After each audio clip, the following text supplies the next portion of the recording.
Ever wondered how to declutter your life, find inner peace, and truly live the Stoic way?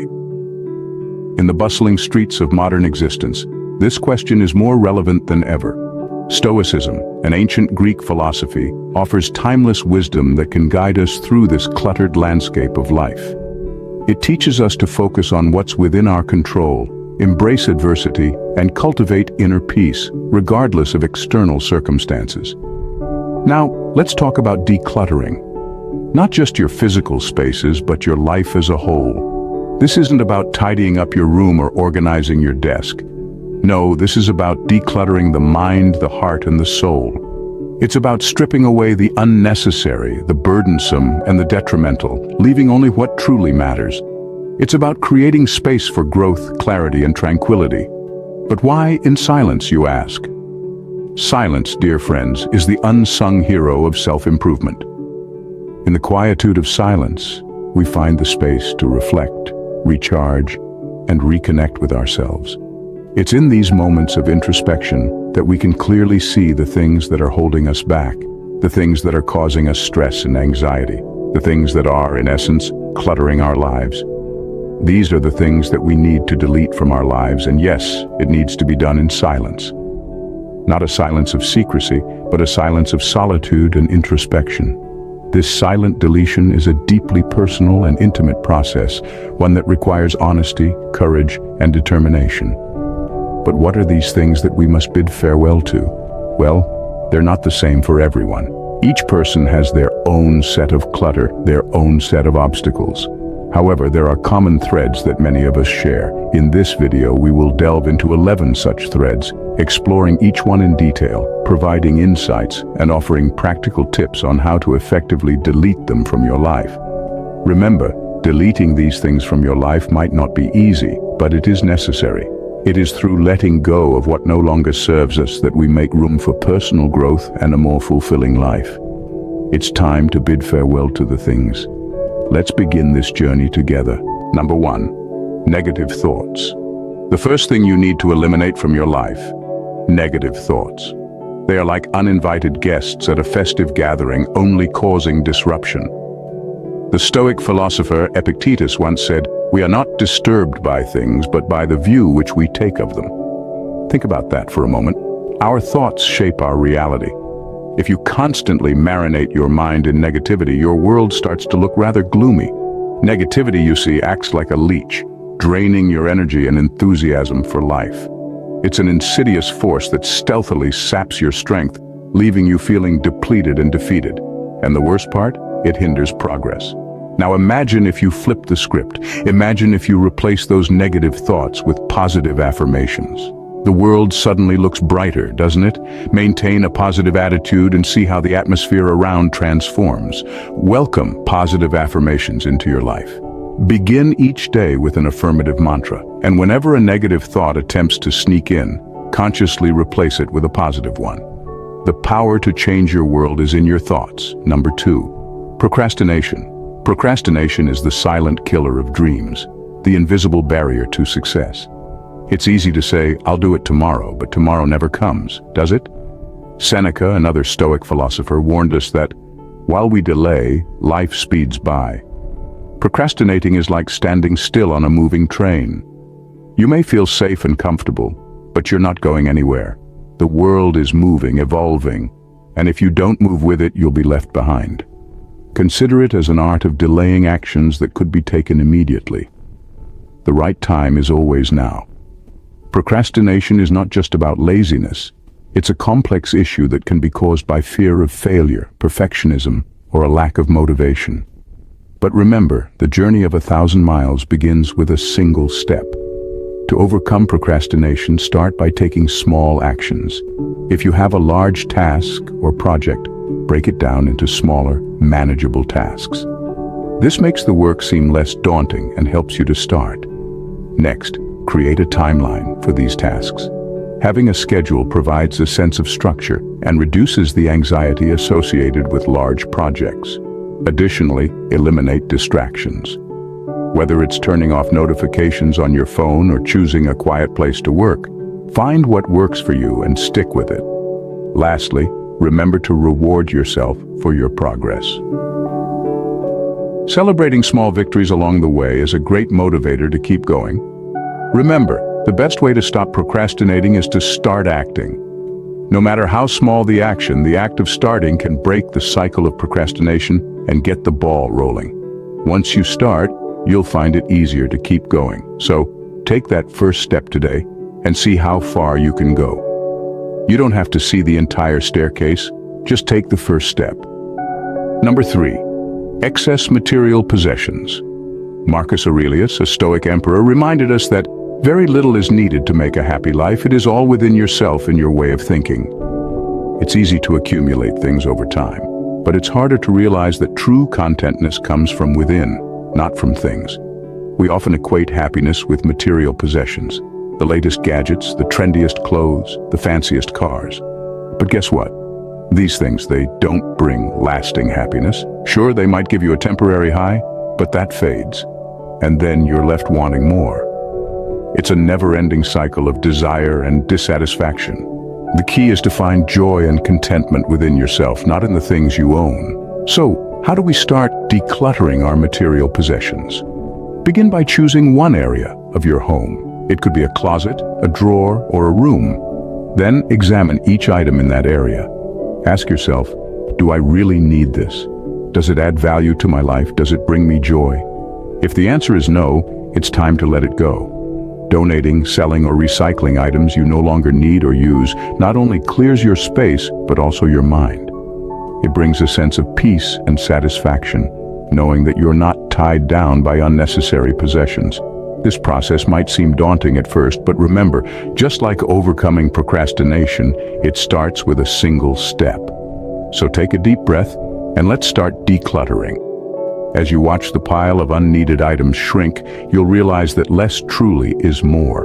And with each item you remove, you're making room for more peace, more clarity, and more contentment. Remember, your worth is not measured by the amount of stuff you own. It's about who you are and the positive impact you make. It's not about losing things, it's about gaining freedom. Freedom from the insatiable desire for more. So let's start decluttering and make room for what truly matters.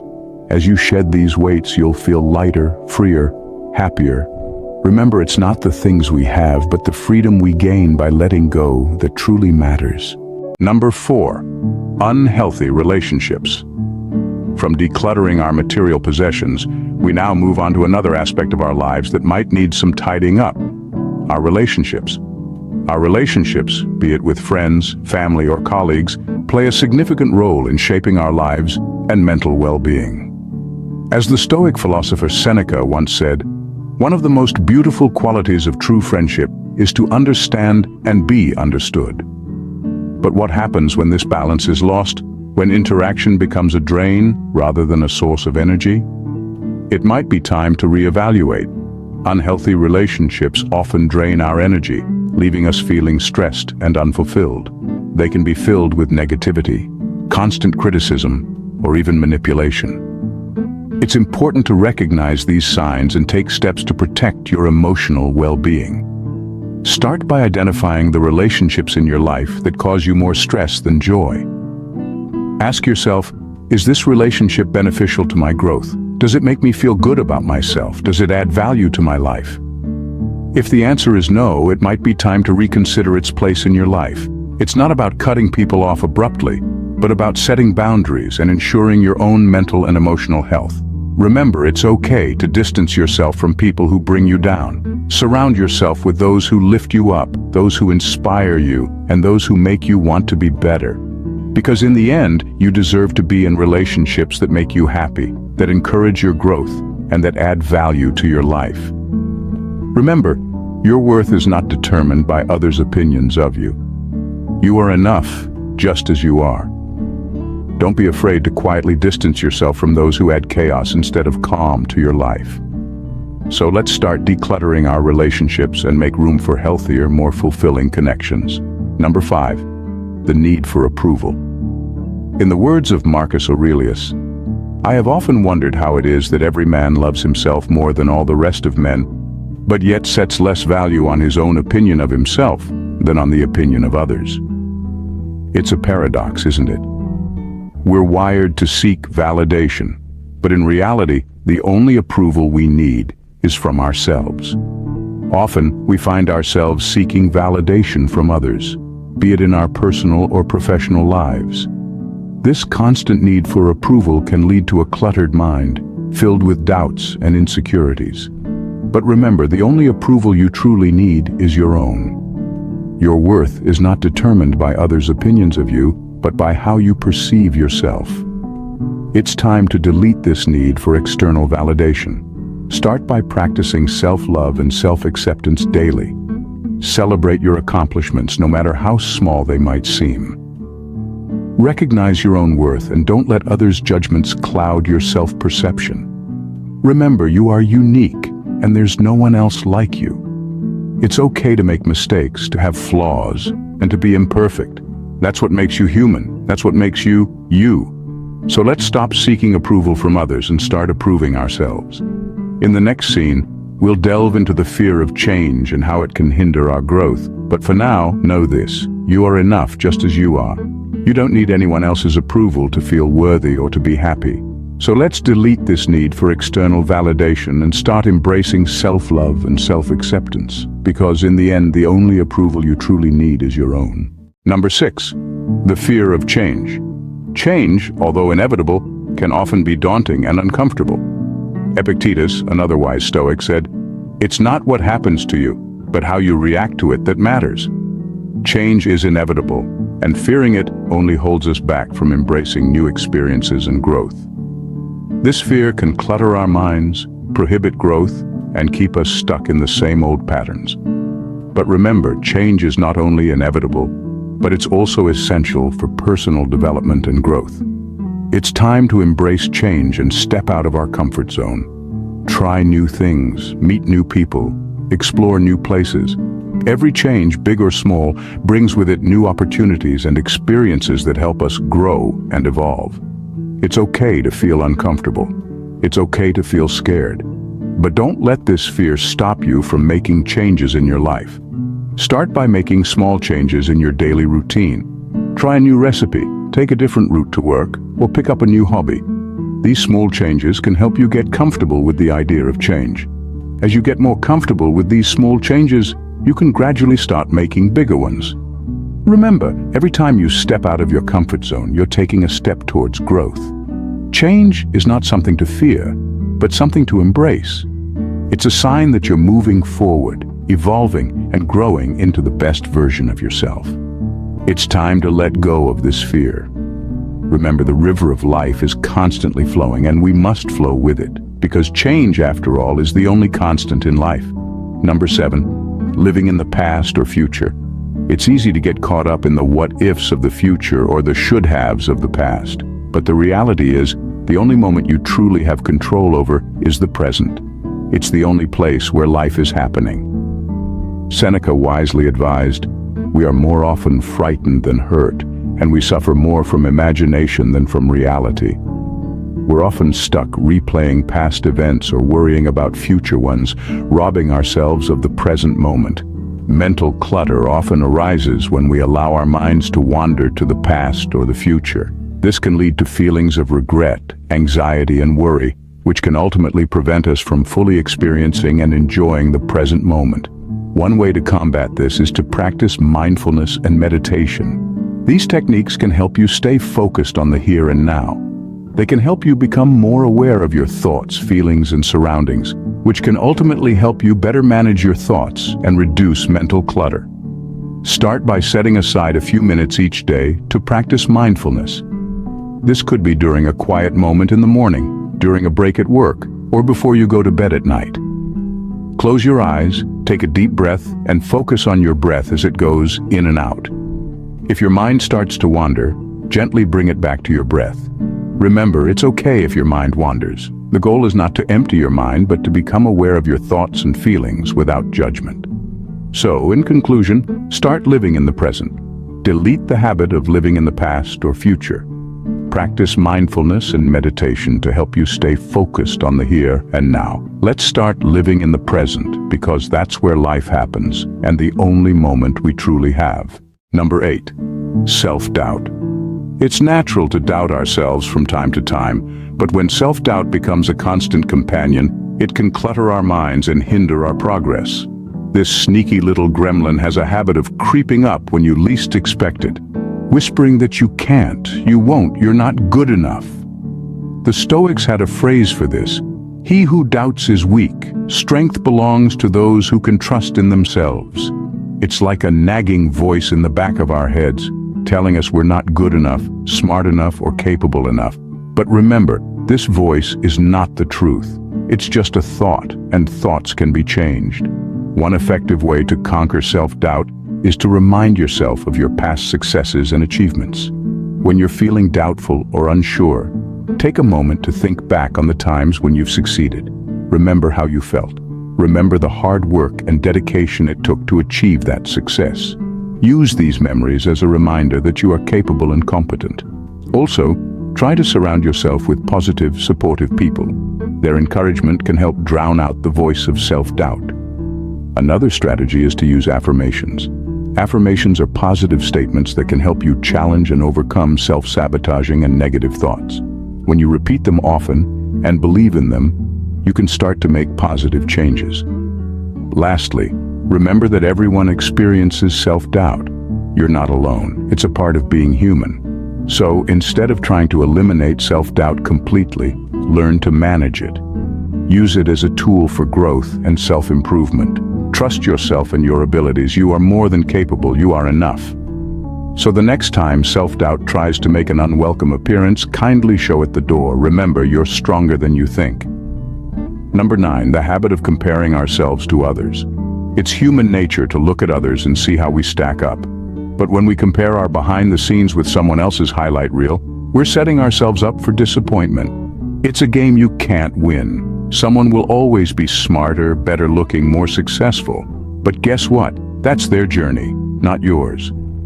As the Stoic philosopher Epictetus said, "Comparison is the thief of joy."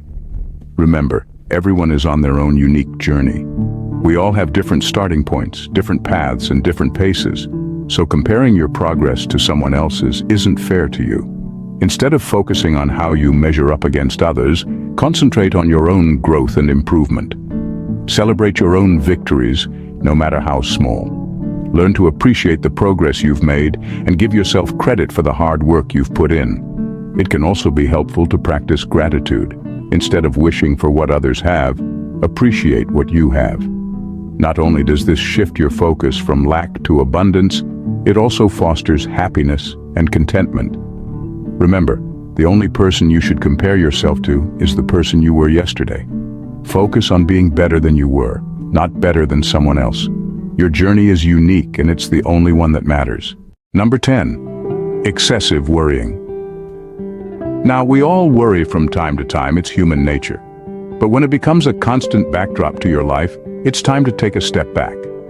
Worry can be a normal response to uncertain situations, but when it becomes excessive, it can lead to stress, anxiety, and even physical health problems.